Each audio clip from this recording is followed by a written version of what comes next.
Assalamu alaikum rahmatullahi wa barakatuh. Alhamdulillahi rabbil alamin wa salatu wa salamu ala rasulillahi wa ala alihi wa ashabihi ajmain. Аллах субханаху тағаланың жардамымен Аллах тағаланың ақысы туралы, таухид туралы, ла иляха иллаллах туралы сабақтар сылантабыз. Өткен сабақтарда біз ла иляха иллаллахтың мәнілігі туралы, андан соң аның қарама-қарсы болған ширктен, Аллах тағала ширик келтіруінен қорқынышы туралы, қандай дүниесі чоң күнә екендігі туралы сөз сабақтарда өткен болчубуз. Айтқан болчубуз, бұл Аллах тағала жалғыз кечирбеген күнә, қандай улуу күнә, динибиздеги ең чоң күнә, ең чоң улуу адилетсиздик. Иманы кыла турган болсо төлүк тозокко барат, эч качан ал жактан чыкпайт, кылган жакшылык иштерин баарысы күйүп кетет, бейишке баруусу арам болот. Ушунун баарын тең айтып, буга далилдерди келтирип сабакты бүткөргөн болчубуз. Жана бул ширктин коркунучун биз түшүнгөн болсок, эгерде ширк кандай чоң, эң чоң күнөө экенин, эң чоң бала экенин биз билген болсок, ар бир ушуну толук туура түшүнгөн адамга сөзсүз түрдө суроо туулуш керек да. Сөзсүз түрдө өзүнө суроо пайда болуш керек. Макул, ушул ширк деген нерсе бул эмне? Ушул ширктен мен кантип сак боло алам? Эмне кыла турган болсом мен ошол ширкке түшүп калбайм, ошол айтылган коркунучтардан алыс боло алам, сак боло алам деген суроо пайда болуш керек. Жана бүгүнкү сабагыбыз мына ушул тууралуу, биз ширктен кантип сак боло алабыз. Жана айткан болчубуз, бул ширктен сак болуш үчүн өзүнүн мунун жолдору бар да, себептери бар да. Албетте ширктен сак болуу бул Аллах Тааланын жардамы менен болот. Аллах Таала өзүнүн пенделерин колдоп жүрөт, өзүнүн пенделерин коргойт. Бирок албетте бизден дагы өзүбүздөн дагы себептерин кылышыбыз керек. Биз ошого ширктен сак болушубуз үчүн биз дагы. Эми ширктен сак болуунун себептери бүгүнкү күнү ушул сабакта 5 себебин өтөбүз да. Мунун ширктен сак болушунун өзүнүн 5 жолу бар. Эң биринчиси ширктен сак болуштун себеби бул деген ушул ширкте үйрөнүү, ширкти билүү, ширк эмне экенин, ширктин түрлөрүн үйрөнүү, эмне кирет, чоң ширк деген эмне, кичине ширк деген эмне, кайсыл амалдар ширк болуп эсептелет шариятыбызда. Ушул нерселерди адам үйрөнө турган болсо, ушул да эң биринчи жол. Анткени ширк эмне экенин билбесе кантип анан сак болот, кантип анан алыс болот. Алымдарда айткан сөз бар. Кейфа яттақи ман ла ядри ма яттақи деген сөз бар да. Эмнеден сак болушту билбеген адам кантип андан сак боло алат дейт да. Эгерде адам эмнеден алыс болуш керек, эмнеден сак болуш керек билбесе, кантип аны таштай алат? Ушул сыяктуу эле. Анан бул тууралуу дагы мисал катары жол эреже машина айдап баратканда, эгерде кайсы бир адам жол эрежелерин билбесе, ошону окубаса, жол эрежелерин бузбай эле айдап жүрө алабы? Жол эрежелерин кантип бузулат, кандай туура эмес, катага түшөм, кандай кылсам штраф болот деген адам билбесе, сөзсүз түрдө ошого түшүп калат, туурабы? Ошондой эле сыяктуу адамдагы ширк эмне экенин үйрөнүш керек да. Ширк эмне экенин үйрөнсө, анан сак болот. Анан буга дагы тасдиктамага Кур'ан сүннөттөн дагы буга далилдер бар. Биринчиден Хузайфа аттуу сахаба. Пайгамбар саллаллаху алейхи вассалам бир жакынкы сахабалар бири болгон да. Пайгамбарыбыздын саллаллаху алейхи вассалам сырларын билген адам эле да. Ошол мынтип айткан да. Пайгамбарыбыздын саллаллаху алейхи вассалам сахабалары андан келип жакшылык тууралуу сурайт эле дейт да. А мен болсо кунту асалу ани шар дейт. Аллахтын элчисинен мен жамандыктарды сурап жатам дейт. Жаман нерселер дейт. Махафана юдрикани дейт. Ошол жамандыктар, жаман нерселер мага келип калышынан коркуп дейт да. Хузайфа деген сахаба пайгамбарыбыздан саллаллаху алейхи вассалам жаман нерселер тууралуу, зыяндуу нерселер тууралуу сурачу экен. Ошолордон сак болуш үчүн да. Ошондой эле сыяктуу айтылган сөз бар. Арафту шар ла лиш шар ва лакли таваккихи дейт. Айтат да, мен жамандыкты билдим, ошо жамандык үчүн эмес, андан сак болуш үчүн дейт. Ва кам ман ла ярифу шарра минан нас яқафи дейт. Канча деген адамдардын арасында жамандыкты билбегендер ошого түшүп калышат дейт да. Айтканда кырсар, биз жамандыкты эмне үчүн билишибиз керек? Андан сак болуш үчүн. Аны кылыш үчүн эмес. Ошондой эле ширкти дагы биз билишибиз керек, андан сак болуш үчүн да. Ширкти эгерде билбесек, анда сөзсүз түшүп калышы мүмкүн да. Субхан Аллах сактасын. Жана бул сахабанын көрсөрү, биз эгерде мына ушул жолду кармана турган болсок, мына сахабалардын дагы түшүнүгүнө биз туура келет экенбиз да. Мына бул Хузайфа дагы жаман нерселерди билишкен, ошолор мага келип калыштан сак болуш үчүн дейт да. Мен корккондуктан дейт да. Биз дагы мына ширктин коркунучун түшүндүк да, кандай коркунучтуу нерсе экенин. Ошондуктан биз ширкти үйрөнөлү, билели, ал эмне экен, ошого түшүп калбашыбыз үчүн. Жана бул жакта бул тема менен байланыштуу маанилүү бир маселе. Макул, биз айтып атабыз, ширкти үйрөнөлү деп атабыз. Бирок суроо, ошол ширк эмне экенин биз кайдан билебиз? Кайсы иш ширк, кайсы иш ширк эмес экенин? Бул өтө маанилүү маселе да. Анткени адамдардын арасында ушундай болот да. Кээ бир адамдар бир ишти ширк деп айтат, кээ бир адамдар ширк эмес деп айтат да. Ушундай талаштар болуп калат да.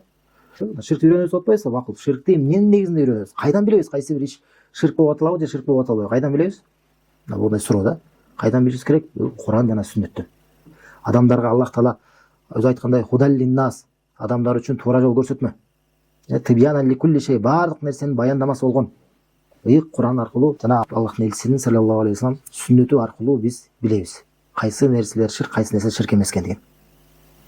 Пайгамбар саллаллаху алейхи вассалам өзү кайсы айткандай, мен силерге эки нерсени таштадым, ошол экөөнү кармансаңар эч качан адашпайсыңар деген да. Деген Аллахтын китеби жана менин сүннөтүм деген. Ушул маселелерде да кайсы нерсе ширк, кайсы нерсе ширк эмес экендигин биз Кур'ан сүннөттүн негизинде, Кур'ан сүннөттүн көз карашы менен карап, амалдарды таразаласак, бул ширк экен, бул ширк эмес экен деп жүрө турган болсок, эч качан адашпайбыз да. Буга да тасдиктай турган далилдерден, мисалы, Аллах Таала мынтип айтат Куранда. Ва кадалика нуфассилул аяти ва латастабина сабилул мужримин дегенде, биз ушинтип өзүбүздүн аяттарыбызды биз түшүндүрүп беребиз дейт. Mesela Allah Teala özünün ayetlerini bizge bayandap, anıktap turap düşündürüp bergende. Jana kılmышкерлердин жолу анık болушу үчүн дейт. Mesela Allah Teala айтып атат. Биз өзүбүздүн аяттарыбызды биз түшүндүрүп беребиз, кылмышкерлердин, күнөөкөрлөрдүн жолу анık болушу үчүн дейт. Mesela бул маанилүү аят да, субханалла. Кур'андын аяттары менен Аллах Теала бизге кылмышкерлердин жолун түшүндүрүп берет экен. Эмнеге? Эмнеге бизге ошо кылмышкерлердин жолун бизге эмне кереги бар? Биз дагы ошолордой болуп калбашыбыз үчүн да. Mesela кылмышкерлер мушриктердин жолун түшүндүрүп берем дегенде Аллах Таала чыгырсыры. Мындайча айтканда, Аллах Таала Кур'анда өзү ширк эмне экенин, мушриктер кимдер экенин, алардын жолу кандай, алардын амалдары кандай, алардын ишенимдери кандай бизге Аллах Таала өзү баяндап берген да. Алардын жолунан сак болуш үчүн жана аларга келген азап бизге да келип калбаш үчүн. Достор, алхамдулилля, Аллах Тааланын бизге чоң нематы, чоң жакшылыгы бар бизге, мусулмандарга болгон, бизге болгон Кур'аны. Эми мына бул маселенин практика жүзүндө кандай? Карасаңыздар, айттык, демек кайсы бир ширк же ширк эмес экенин Кур'ан сүннөттүн негизинде биз таразалап билишибиз керек да. Мисалы биз айтабыз, Аллах Таалага сыйынып атканда, Аллах Таалага дуа менен кайрылып атканда, бирөөлөрдү, кимдир бирөөлөрдү ортомчу кылып алуу бул ширк деп айтабыз. Аллах Таалага биз түзмө сыйынышыбыз керек. Эч кандай Аллах Таала ортомчуларга муктаж эмес. Эгерде кайсы бир адам кимдир бирөөгө сыйынып, дуа менен кайрылып, "О баланча, Аллахтын алдында мага ортомчу болуп бер. Мага Аллахтын алдында мен үчүн шапаатчы болуп бер.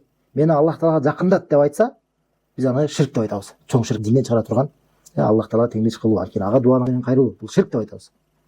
Бирок кээ адамдар жок, ширк эмес деп айткандар бар. Бул кайра тескерисинче Аллахка жакындоо деп айтат. Тавассул деп айтат да. Бул тавассул боюнча дагы өзүнчө сабактарыбызда сөз кылабыз да.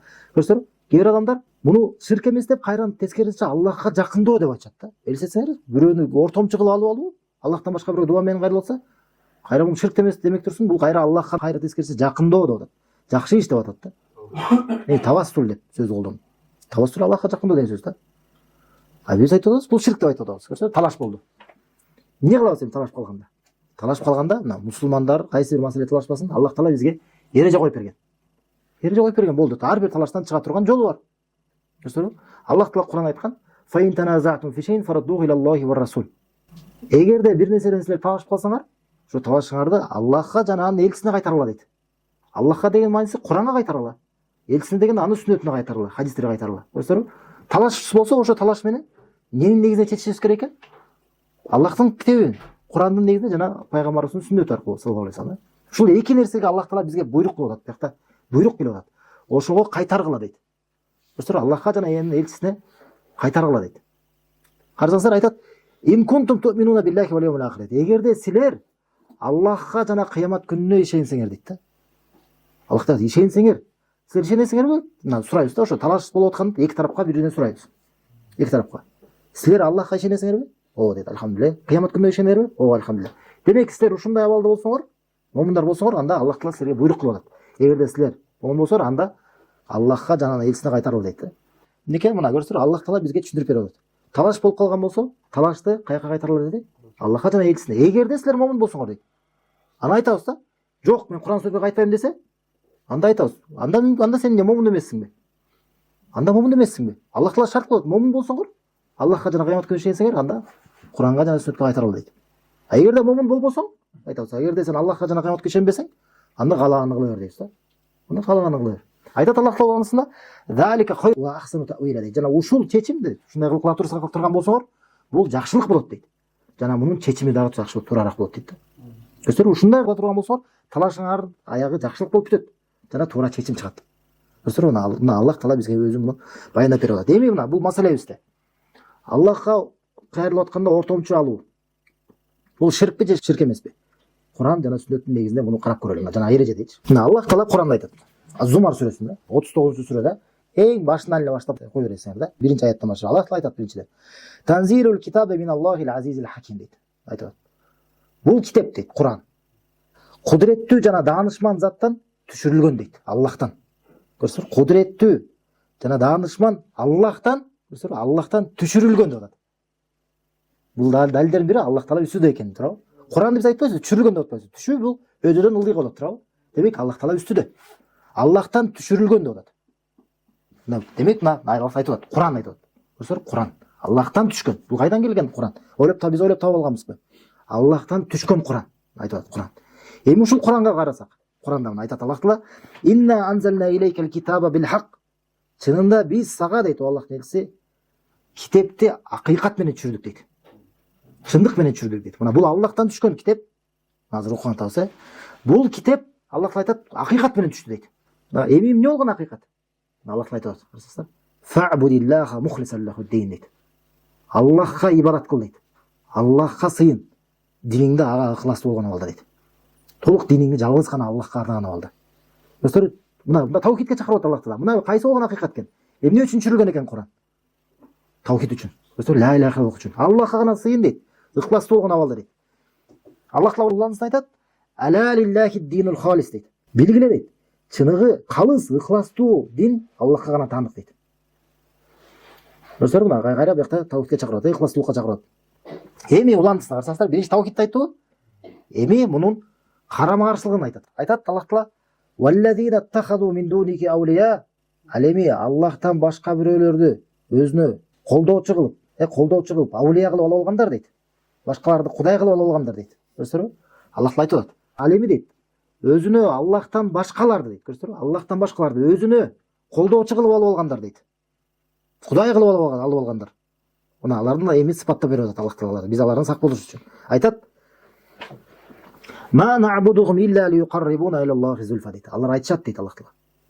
Биз буларга дейт, бир эле бизди Аллахка жакыныраак кылып коюш үчүн эле сыйынып жатабыз дейт. Көрсөңөр, Аллах Таала бизге айтпады эле башка аятта.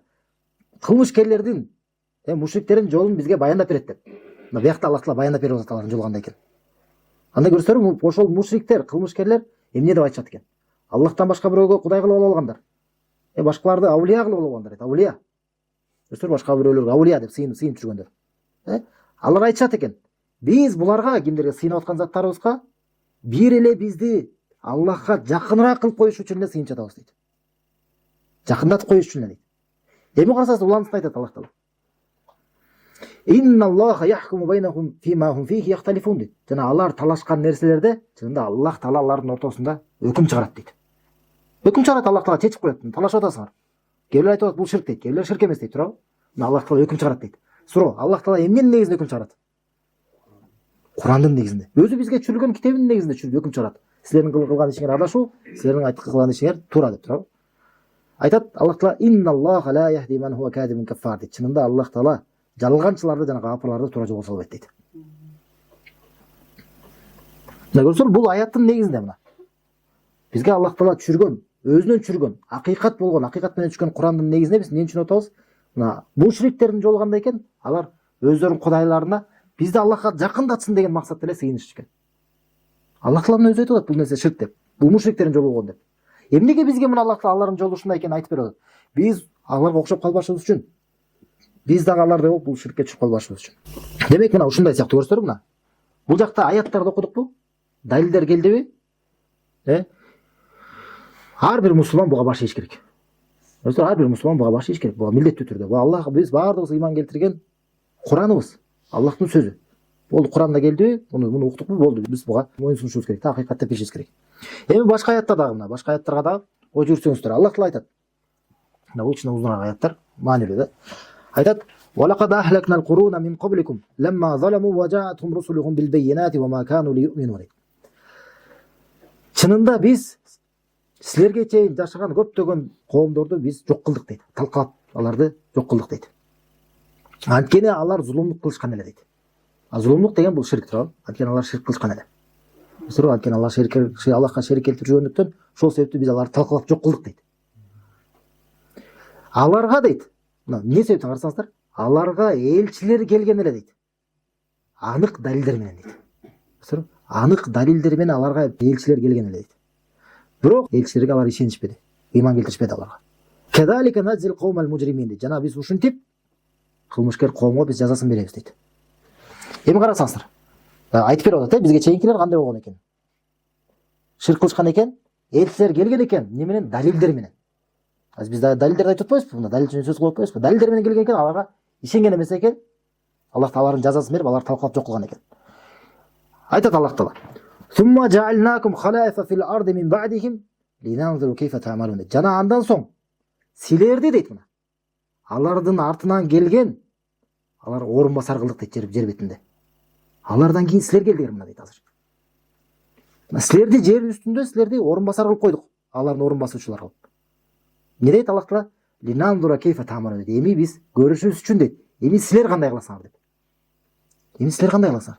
Силерге чейин мындай болду. Эми силердин кезеңиңер келди дейт. Аллах Таала айтат: "Ва иза тутла алейхим аятуна баййинатин قال الذين لا يرجون لقاءنا ائت بقرآن غير هذا أو بدله" дейт. Качан аларга биздин анык болгон дейт. Карасаңыздар, анык болгон далилдерибизди, анык болгон аяттарыбызды аларга окуганда дейт. Биз менен жолугушууга үмүт кылбагандар дейт. Көрсө, Аллах Таала менен жолугушууга үмүт кылбагандар алар айтышат дейт. Бизге башка Куранды берчи депчи. Көрсө, ائت بقرآن غير هذا дейт. Бизге мындан башка Куранды бер деп айтышат дейт. Же бизге муну алмаштырып бер дейт. Көрсөтүрү, Куран менен келип, Куран аяттарын окуп берип атса, Аллах Таала айтат да. Жок, бизге башка нерсени алып келип бер дейт да. Башка Куран алып кел, же муну өзгөртүп бер, алмаштырып бер деп. Бизде андай башка нерсе жок. Мына бизге Аллахтан түшкөн нерсе ушул эле. Ушул болгон бизге түшкөн нерсени эле окуп берип атат. Айтат Аллах Таала: "Кул ма якуну ли ан убаддилаху мин тилқаа нафси" дейт. Айткының дейт. Мен өзүмдөн өз каалоом менен аны өзгөртүп койгодай менин акым жок дейт. Ошентип айткының дейт аларга. Ин аттабиу ма илля ма юха илей дейт. Мага вахий кылынган, мага түшүрүлгөн нерсенин артынан эле мен ээрчип баратамын дейт. Көрсөңөр, бизде эле бул нерсе ширк эмес дегенде биз өз каалагандан айтып аткан жерибиз жок. Биз мына түшүрүлгөн нерсенин артынан негизинен эле айтып атабыз. Инни ахафу ин асайту рабби азаба яумин азим дейт. Мен коркомун дейт. Эгерде мен Аллахка баш ийбесем, мен Роббиме баш ийбесем, улуу күнү азап келип калышынан коркомун дейт. Айтат Аллах Таала: "Кул лау ша Аллаху ма талаутуху алейкум ва ла адракум бихи." Айткының дейт. Эгерде Аллах кааласа, мен силерге муну окуп бербейт элем. Аллах кааласа, мен силерге муну окуп бербейт элем. Аллах каалады ушуну силерге окуп беришин дейт. Жана бул силерге да бул нерсени билдирбейт элем дейт да. Ола адракум биги. Жана бул Аллах Таала силерге да бул нерсени билдирбейт эле дейт да. Аллах каалап койду. Айтат: "Фақат лабисту фикум умран мин qablihi афала тaqilun." Буга чейин мен силердин араңарда канча бир убакыт мен силерге жашаган элем дейт. Аллах элчиси саллаллаху алейхи вассалам ошо коомдун арасында жашап жүргөндө, ага чейин пайгамбар болуп келгенге чейин аны билишкен да кандай чынчыл экенин. Өзүнөн ойлоп таппайт экен, туурабы? Мен силердин араңарда болдум эле го дейт. Эми афала тaqilun, эмнеге силер акыл жүргүзбөйсүңөр дейт да. Эмнеге силер акыл жүргүзбөйсүңөр? Эми уландысыңар карасаңыздар. Аллах айтат: "Фаман азламу мимман ифтара ала Аллахи кадибан ва каззаба би аяти." Аллахтын атынан дейт да, Аллахка жалаа жапкан, же Аллахтын аяттарын жалганга чыгарган адамдан дагы алардан өткөн да кайсы бир залым бар дейт. Көрсө, андан өткөн залым жок дейт. Көрсөңүр? Айтып атат, ушул эки адам Аллахка жалаа жапкан, Аллахтын дининде андан жок нерсени сүйлөгөн. Же Аллахтын атынан билбеген нерсени сүйлөгөн, Аллахка жалаа жаап. Же Аллахтан келген нерсени жалганга чыгарган. Ушул экөөнүн дагы залым, мындан дагы өткөн залым, адилетсиз ким бар дейт. Көрсөңөр, мен эгерде Аллахка жалаа жаап аткан болсом, мисалы, менден өткөн залым ким болду ушункүн? Көрсөңөр, жокко чыгарып атат ал нерсени дачы. Андай болуш мүмкүн эмес дейт. А эгерде силер аны кабыл албасаңар, аны жалганга чыгарып, анда силерден да өткөн залым жок. Айтат: "Иннаху ла юфлихул мужримун" дейт. Чынында мындай кылмышкерлер ийгиликке жетпейт дейт. Көрсөңөр, кайра Аллах Таала кылмышкерлер деп айтып атат. Эми карасаңыздар, баягы аятта эмне деп келди эле? Аллах Таала кылмышкерлердин, мужрим деген сөз колдонгон да. Ошолордун жолун бизге баяндап берем деген, Мына айтып атат Аллах Таала, чынында кылмышкерлер ийгиликке жетпейт дейт. Эми айтып берет кылмышкерлер кандай экен. Карасаңыздар, айтат, ошол кылмышкерлер ийгиликке жетпей турган. Аллах айтат: "Ва я'будуна мин дуниллахи ма ла ядуррухум ва ла янфa'ухум ва яқулуна хаулаи шуфаауна индаллах" дейт. Алар Аллахтан башка нерселерге сыйынышат дейт. Алар аларга пайда дагы, зыян дагы бербеген. Жана алар айтат, булар биздин бир эле Аллахтын алдында болгон биздин ортомчуларыбыз дейт. Аллах Таала өзү мына кылмышкерлердин бизге ишенимин, алардын сөзүн бизге айтып берди. Мына алар кандай экенин айтат. Алар Аллахтан башка пайда дагы, зыян дагы бербеген нерселерге сыйынышат дейт. Алар билишет өздөрү. Сыйнап аткан нерселер аларга пайда, зыян бербейт экенин. Билишет. Бирок макул пайда, зыян бербейт экенин ишенишсе, анда эмнеге сыйнат? Эмнеге сыйнат десе, мына алар айтышат дейт. Булар биз сыйнап аткан булар дейт. Бир эле биздин жөн эле Аллахтын алдында болгон биздин шафаатчыларыбыз, биздин ортомчуларыбыз дешет. Көрсөңөр, мына ушул мушриктердин жолу. Бизге Аллах Таала баяндап берип атат. А эгерде биз дагы бүгүн кимдир бирөөлөргө сыйынып, пайгамбарга, оулияларга, алымдарга, бирөөлөргө сыйынып туруп, ошолорго дуа менен кайрылып, ортомчу болуп бер деп айтсак, ушулар менен Аллах Таала бизге баяндап берген, ушулар менен биздин айырмабыз эмне? Эмнеге булар кылмышкерлер? Эмнеге биз деген анда мусулман болобуз? Таухидте ла иляха илlalloh кармагандардан болуп калабыз. Мына Аллах Таала бизге ушуну баяндап берип атат. Мына кылмышкерлердин жолу ушул. Мына ширк кылгандардын жолу ушул. Силер да ушундай кылсаңар, мына силер да ширкке чөксөңөр деп атат. Эгерде кимдир бирөө жок бул ширк эмес. Жок бул ширк эмес дей турган болсо, Аллах Таала уландысын айтат. Уландысын айтат. Субханаху ва таала амма юшрикун дейт. Аллах Таала ал ширк кылган нерседен Аллах Таала таза жана бийик дейт. Көрсөңөр? Аллах Таала бул аятты айтат, аягында ширк менен турат. Булар ширк кылган нерседен. Булар Аллахка шерик кошуп шерик келтирген нерседен Аллах Таала бийик. Аллах Таала андай нерседен таза. Мына көрсөңөр, мына ушул сыяктуу. Кайсы бир маселеде бул эмне ширкпи, ширк эмес экенин талашып калсак, Куран сүннөткө кайтабыз. Мына бул Куранга кайттык. Эми сүннөткө, мисалы дагы бир башка мисал бар. Тумарлар тууралуу, Мисалы кимдир бирөө тумар илишет. Анан ширк эмес дейт да. А биз айтабыз бул ширк деп айтабыз. Бул кичине ширк, бир ишенимине жараша чоң ширк болуп калат деп айтабыз. Бул тууралуу өзү сабак кылабыз. Эми тумарды ушинтип ширк деп кайтарып атса, кээ бирлер чыккандар бар да. Жок, бул ширк эмес дейт. Жок, бул ширк эмес дегендер бар да. Кичинекей балдарга болот, жаш балдарга болот деген сыяктуу сөздөрдү айтышыпчы. Түрлөрү бар, тигил деп. Анан а биз айтабыз, жок, бул ширк. Эми талашыбызды чечиш үчүн эмне кылышыбыз керек? Аллах Таала бизге буйрук кылгандай Куран сүннөткө кайтабыз. Пайгамбарыбыз саллаллаху алейхи вассалам айткан. Хадисте бул хадис Имам Ахмад жана Табарани жана Хаким келтирген. Бул сахих хадис. Шейх Альбани сахих деп айткан да. Пайгамбар саллаллаху алейхи вассалам мынтип айтат. Ман аллака тамиматан факат ашрака дейт. Ким тумар илсе, ал ширк кылды дейт. Көрсөңөр, анык эле. Мына пайгамбарыбыз саллаллаху алейхи вассалам ачык эле айтып атат. Анык эле, түшүнүктүү. Түшүнүксүз болуп калды ушул. Эмне түшүнүксүз? Айтып атат. Ким тумар илсе, ширк кылды дейт. Анан бул жакта неме бар да. Могул түр менен келип атпайбы? Ушул сүйлөмдүн келген түрү араб тилинде алганда мен альфазул умум деп коет да. Бул жалпы сөз. Шарт болгон сүйлөмдө да. Бул өзүнүн араб тилинен эрежесине караганда тумардын бардык түрүн айтат да. Ким гана болбосун, кандай гана тумар болбосун да. Эмнени гана өзүнө тумарды илип албасын, бөлгөн жок. Башкача мындай тумар Курандан болсо, же башка нерседен болсо деп жок. Ким тумар илбесин, ким гана болсун, кандай гана тумар илбесин, ал ширк кылды. Ширк кылды болду, мында түшүнүктүү да. Ушинтип анан талаштан чыгабыз да, талаштан чыгабыз. Көзмончок да берет ошо. Көзмончок болобу, башка да түрлөр тумар тууралуу да сөз кылабыз иншалла. Көзмончок, эмне гана болбосун ушул түрлөр. Биз биякта мына эрежени түшүнүрүбүз келет да, көрсөңөр. Ширк кайсы бир нерсе ширк же ширк эмес экенин биз Куран жана сүннөттүн негизинде билишибиз керек. Бул өтө маанилүү да. Анткени кээ бир адамдар көрсөңөр, ширк болгон нерсени ширк эмес дейт. А кээ бирлер бар, ширк эмес болгон нерсени ширк деп айткандар бар да. Субханалла, карасаңыздар мындай бар да. Аллах сактасын, мындай ушунчалык чекке жетип калгандар бар, кээ адашкандар. Аллахка түзбө-түз кайрылсаң ширк кылдың дейт да. Ушунчалык аша тапкан суфисттердин арасында ушундайлар бар да. Сен төсөз ортомчу алышың керек. Мына ушул ортомчу алганың ушул ла иляха илlalloh деп айтат да. А сен түзмө-түз кайрылсаң, бул мүмкүн эмес дейт. Ушул нерсең ширк дейт да. Субханалла, көрсөңөр, кандай бул адетсиздик да, субханалла. Ушундай сыяктуу мисалдар. Же мисал кээ бир айткандар, сен биз Аллах Таала өзү сыпаттагандай сыпаттасак, Аллах Таала өзүнүн Куран сүннөттө кандайдыр бир сыпаттар менен сыпаттайт. Мисалы Аллах Таала ачууланат, Аллах Таала сүйөт, Аллах Таала ылдыйк асманга түшөт, Аллах Таала аршын үстүндө деп, Аллах Тааланын колу бар деп, ушундай сыяктуу Аллах Таала өзү айткан сыпаттар менен сыпаттасак, кээ бир адамдар бар, жок бул ширк дегендер бар да. Муну дагы биз көрсөңөр Куран сүннөт менен чечишибиз керек да. Бул ширк ширк эмес экенин тууралуу. Эми мына бул түшүнүк. Биринчи демек ширктен сак болуунун жолу экен, мындайча айтабыз да. Ширкти үйрөнүү Куран сүннөттүн негизинде. Куран сүннөттүн негизинде ширк эмне экенин билүү. Андан алыс болуу. Ушинтип үйрөнө турган болсок, мына ширктен анан сак болобуз. Бул биринчи жол. Экинчи жол